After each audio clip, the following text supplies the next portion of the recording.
আসসালামু আলাইকুম। দেখুন একটা নতুন ব্লগ নিয়ে চলে এলাম। চুলাতে আমি চিকেন কষা বানাচ্ছি।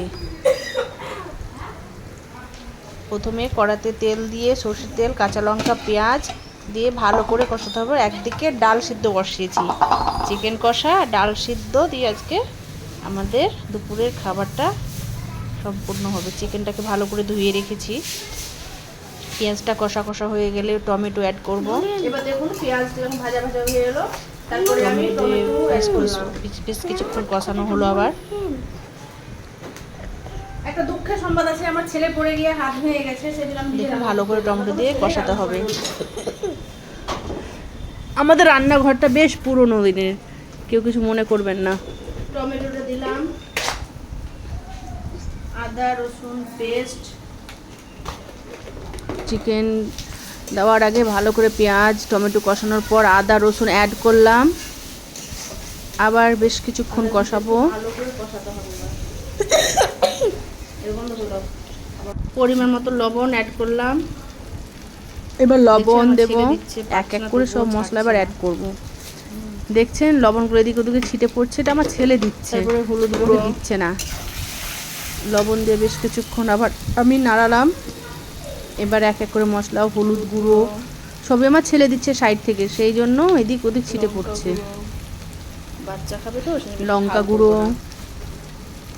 জিরে গুঁড়ো, ধনে গুঁড়ো, জিরে গুঁড়ো দিয়ে বেশ কিছুক্ষণ আবার ভালো করে কষাবো। ধনে গুঁড়ো মশলাগুলো কষে যখন তেল ছেড়ে আসবে তখন আমি যে মুরগির মাংসটা ভালো করে ধুয়ে লেবু মাখিয়ে পরিষ্কার করে রেখেছি সে চিকেনটা অ্যাড করব। যতক্ষণ না তেল ছাড়ছে মশলা আমি বেশ ভালো করে কষাবো। চুলোতে রান্না মাংসের টেস্টই একটা আলাদা। দেখুন কষানো বেশ মশলাটা ভালো করে চিকেনগুলো অ্যাড করলাম। চিকেনগুলো ভালো করে নেড়ে চেড়ে এপিট ওপিট করে কষাবো। একটা কাঠ ভরো, চুলাতে একটা লুকড়ি দাও। যতক্ষণ না দেখবেন কষতে কষতে চিকেন লেগে আসছে কড়াতে, ততক্ষণ পর্যন্ত কষিয়ে যাবেন। দেখুন এদিকে আমার ছেলে রান্না করছে, শুরু হয়ে গেছে। একটা কাঠ নিয়ে চুলোর মধ্যে বেশ ঠিক আছে। গরিব শরীফ মানুষ, পুরোনো দিনের রান্নাঘর। আমার কথা দুষ্টুমি করতেই থাকে ও। আজকে স্কুল ছুটি তো, স্কুলে শনি রবিবার স্কুল ছুটি থাকে। যদি ভুল বলে থাকি ছুটি থাকে, শনিবারটা থাকে, ক্ষমা করবেন। দেখুন চিকেনটাকে ভালো করে মশলাগুলো জানি না বা করতেও জানি না, ভিডিও আমার ছেলের শখের জন্য করা। নেড়ে যেতে হবে, একে বেশ খানিকক্ষণ ভালো করে কষাতে হবে। সবিক শরীর কেমন আছে? ছেলে বসে পড়েছে, চলে এসেছে হিরো।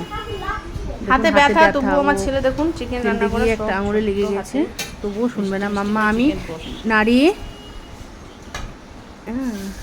খুব ইচ্ছে দিয়ে ডাল সিদ্ধটা বসিয়েছি। ডাল সিদ্ধ যে কি অবস্থা এখনো দেখা যাচ্ছে। আমার ছেলেকে বললাম বাবা যে না মাম্মা আমার চিকেনটাকে হবে, তারপরে চিকেন কষা দিয়ে আমি একটু ভাত খাবো।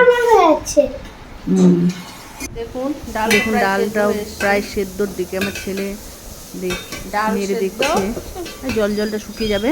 মাংস কষা এই হাঁড়ির মধ্যে চুলোতে ডাল সিদ্ধ ভালো লাগে। ডাল দিবেন, কাঁচা লঙ্কা, কিছু পরিমাণ তেল, কিছু গোটা রসুন দিয়ে করবেন। এদিকে দুপুরে আমাদের কাঁকরোল ভাজা, আলু ভাজা, চিকেন কষা রেডি প্রায়। হ্যাঁ এর মধ্যে বলতে একটু ভুলে গেছি বা ছুটে গেছে, গরম মশলা অ্যাড করেছি। এটা ছেলে দিয়েছে, দেখাতে ভুলে গেছি আমি। তাই দেখুন চুলোর মধ্যে টকবক করে চিকেনটা কি টেস্ট হবে, দেখেই লোভনীয় লাগছে। আজকে দুপুরে প্রায় সবাই একসঙ্গে বসিয়ে জম্পস করে খাবো। দেখুন এবার আমার হয়েছে প্রায়। এবার চিকেনটাকে আমি নামিয়ে নেব। আসসালামু আলাইকুম। ভালো লাগলে আপনারা লাইক সাবস্ক্রাইব অবশ্যই করবেন। আসি, টাটা, বাই বাই।